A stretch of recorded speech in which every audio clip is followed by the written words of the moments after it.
Hello and welcome to episode 17 of playing on our server. I created a rail in the nether, which isn't quite done yet, to lead to the nether fortress, but I just started recording now because something happened. And based on our last episode, you might know what that is. Mr. Roomy 37 killed the Ender Dragon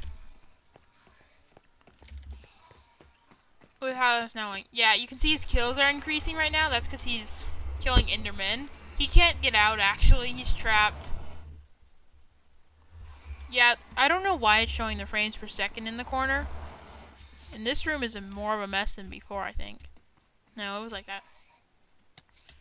Yeah, I don't know why it's showing the frames per second in the corner. I could probably figure out how to disable that, but I wanted to get this recorded as soon as possible. Sorry, I missed the death animation. I have no idea where the portal is, actually. I don't know where... I'm guessing Mr. Roomy 37 killed him far away from the ender crystals, so... Aha, there it is. He actually can't get out because he has no blocks or pickaxe. Give me I have blocks. There we go. Now he can get out.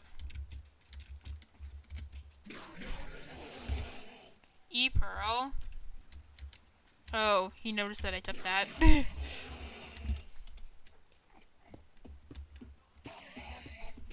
Okay. Well, I'm going to go through the portal. I've never seen the credits for Minecraft before. Too bad the frame checking number's in the corner.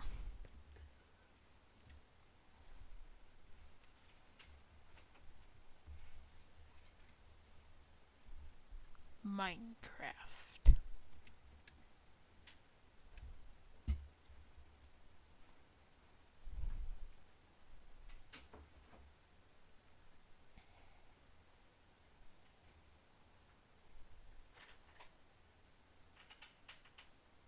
I see the player, you mean? Quadrplax? Yes, take care. It has reached a higher level now. It can read our thoughts. That doesn't matter. It thinks we are part of the game. I like this player. It played well. It did not give up. It is reading our thoughts as though they were words on a screen. That is how it chooses to imagine many things when it is deep in the dream of a game. Words make a wonderful interface, very flexible and less terrifying than staring at the reality behind the screen. They used to hear voices before players could read. Back in the days when those who did not play called the players witches and warlocks, and players dreamed they flew through the air on sticks powered by demons.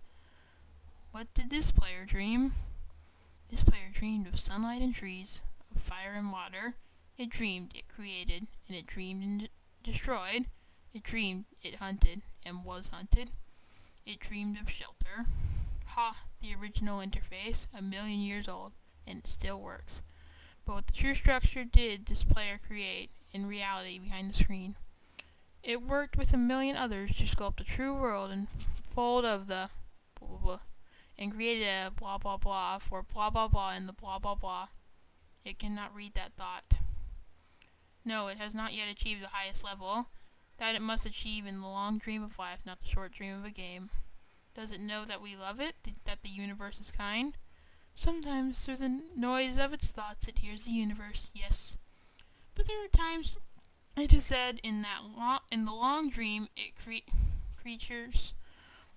creates a world that have no summer, and it shivers under a black sun, and it takes sad creation for reality. To cure of its sorrow would destroy it. The sorrow is part of its own private task. We cannot interfere. Sometimes when they are deep in dreams, I want to tell them that they are building true worlds in reality. Sometimes I want to tell them of the importance to the universe. Sometimes when they have not made a true connection in a while, I want to help them to speak the world their fear. It reads their thoughts. Sometimes I do not care. Sometimes I wish to tell them this world. You take them, you take for the truth is merely blah blah blah and blah blah blah. I wish to tell them that they are blah blah blah and the blah blah blah. They see so little reality in their long dream, and yet they play the game. But it would be so easy to tell them, too strong for this dream, to tell them how to life is to prevent them from living. I will not tell the players how to live. The player is growing restless. I will tell the player a story, but not the truth. No, a story that contains the truth safely in a cage of words, not the naked truth that can burn over any distance. Give it a body again. Yes, player. Use its name. Quadrplax, player of games. Good. Take a breath now. Take another. Feel air in your lungs. Let your limbs return. Yes, move your fingers. Have a body again. Under gravity in air. Respawn in the long dream. There you are, your body touching the universe again at every point, as though you were separate things. As though we were separate things. Who are we? Once we were called the spirit of the mountain, Father Sun, Mother Moon, ancestral spirits, animal spirits, jinn, ghosts, the green man, then ghosts, demons, angels, poltergeistians, aliens, extraterrestrials, leptons, quarks. The world changed. We do not change. We are the universe. We are everything you think isn't you. You are looking at us now through your skin and your eyes, and why does the universe touch your skin and throw the light on you? To see you, player, to know you, and to be known, I shall tell you a story. Once upon a time, there was a player. The player was you, Quadrplax. Sometimes it thought of itself as a human on the thin crust of a spinning globe of molten rock. The ball of molten rock circled around a blazing gas that was 303,000 times more massive than it. They were so far apart that the light took 8 minutes to cross the gap. The light was information from a star, and it could burn your skin from 150 million kilometers away. Sometimes the player dreamed it was a miner on the surface of the world that was flat and infinite. To some of the square of light, these days were short. There was much to do, and death was a temporary inconvenience. Sometimes the player dreamed it was lost in a story. Sometimes the player dreamed it was other things in other places. Sometimes these dreams were disturbing, sometimes very beautiful indeed. Sometimes the player woke from one dream into another, then woke from that into a third. Sometimes the player dreamed it watched worlds on a screen. Let's go back. The atoms of the player were scattered in the grass, and the rivers, in the air, and the ground. A woman gathered the atoms she drank and ate and inhaled, and the woman assembled the player in her body. And the player awoke from the warm, dark world in its mother's body into the long dream. And the player was a new story, never told before, written in letters of DNA. And the player was a new program, never run before, generated by source code, 1 billion years old. And the player was a new human, never alive before, made from nothing but milk and love. You are the player, the story, the program, the human, made from nothing but milk and love. Let's go further back. The several billion atoms of the player's body were created long before this game in the heart of a star. So the player, too, is information from a star.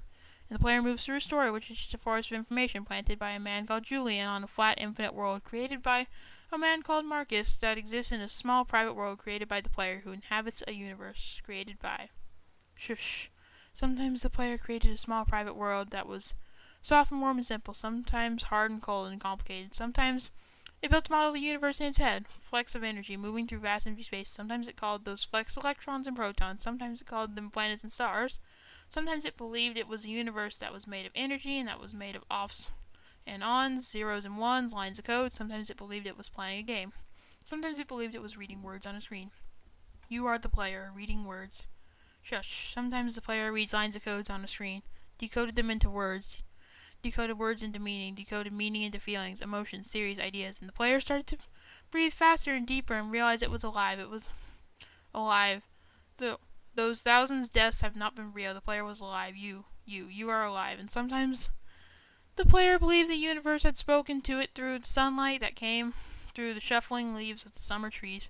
And sometimes the player believed the universe had spoken to it through the light that fell from the crisp night sky of the winter, where a fleck of light in the corner of the player's eyes might be a star 1,000,000 times massive as the sun, boiling its planets to the plasma in order to be visible for a moment to the player, walking home from the far side of the universe, suddenly smelling again almost at the familiar door, about to dream again. Sometimes the player believed the universe had spoken to it through the zeros and ones, through the electricity of the world, through the scrolling words on a screen at the end of a dream. And the universe said, I love you. And the universe said, you have played the game well. And the universe said, everything you need is within you. And the universe said, you are stronger than you know. And the universe said, you are the daylight.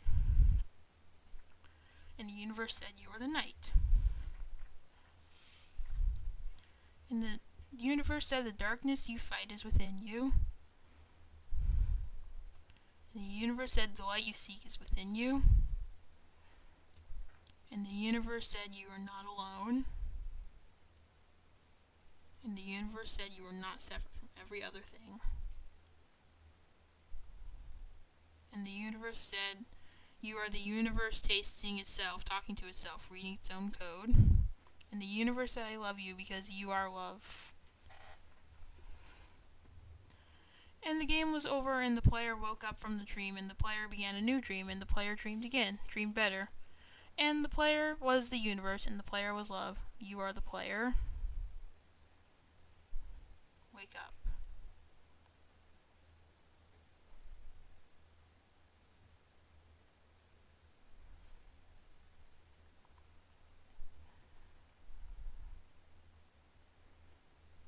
Minecraft credits.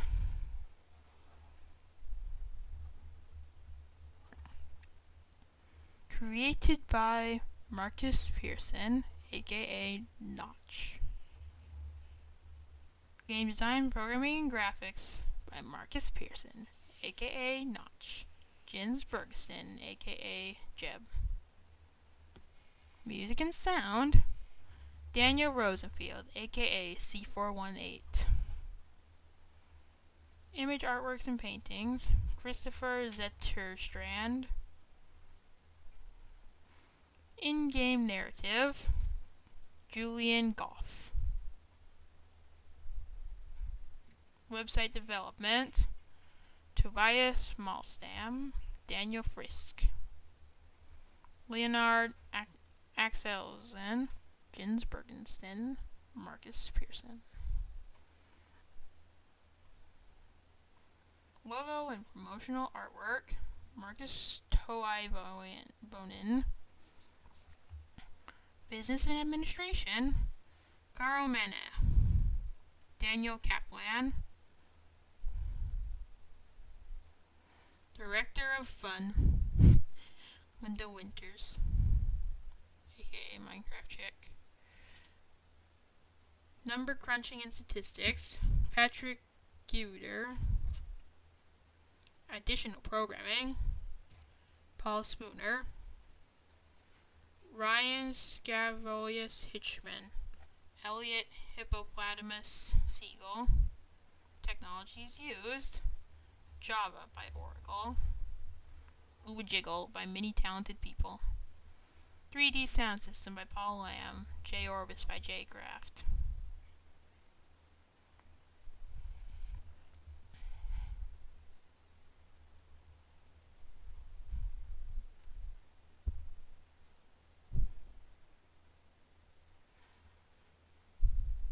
"20 years from now, you will be more disappointed by things that you didn't do than the ones you did do, so throw off all the bow lines.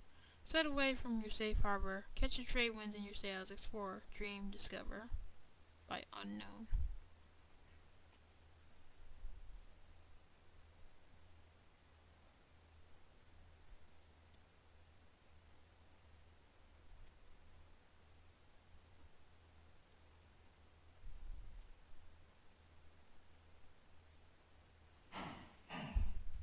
Okay.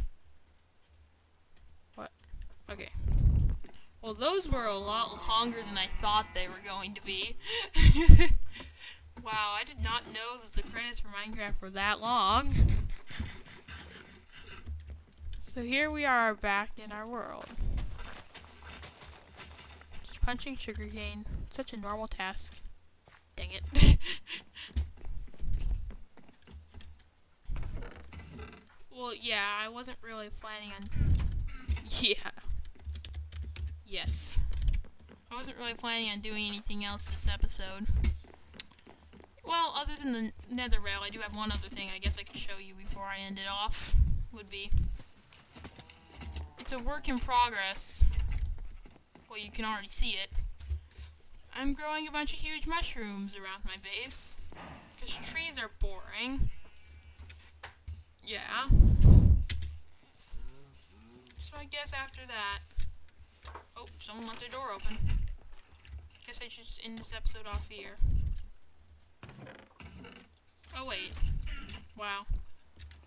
I completely forgot something. There's another major thing you haven't seen.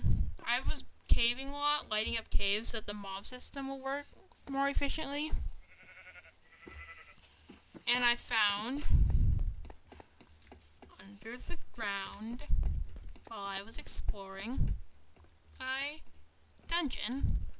It was a skeleton dungeon, which is useful for their bone meal and their arrows.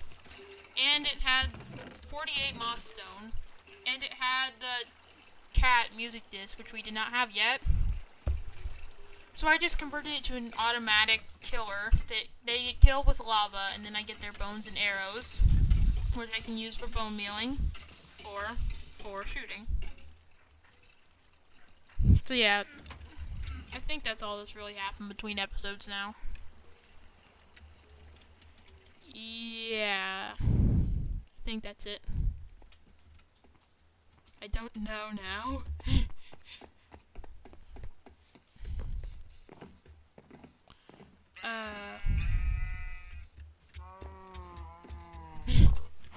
So many deaths. Just from week 37, you're catching up to me in deaths. Oh, added it. I think I added this in last episode, but forgot to mention it. Put a daylight sensor here. He lost all the Ender Dragon XP. People always seem to lose that XP. So daylight sensor here controls this fountain. And perfect timing too, it's sunset. So the redstone lamp here is about to turn on when it becomes a bit darker. So yeah, we got Cat, which happens to be the most recently played disc.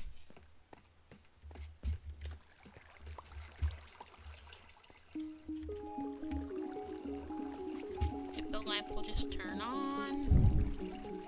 Maybe I wasn't as close as I thought.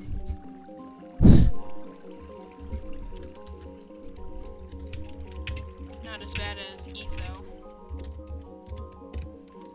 And then Seastorm's been working on his base. He added a farm, and I don't know what that is yet. Could be an enchantment room. He said he needed one. Oh. Oh, derp. Duh. The sun rises from that side. But yeah. That redstone lamp turns on when it gets dark enough outside. Ooh, he harvested the egg. So yeah. I guess, yes. Shroomy 37 killed it on his own. He did like half the fight. We didn't go back on after we all left at the end of that last episode, except for him. So yeah, I guess I'll just end it off here. Thanks for watching.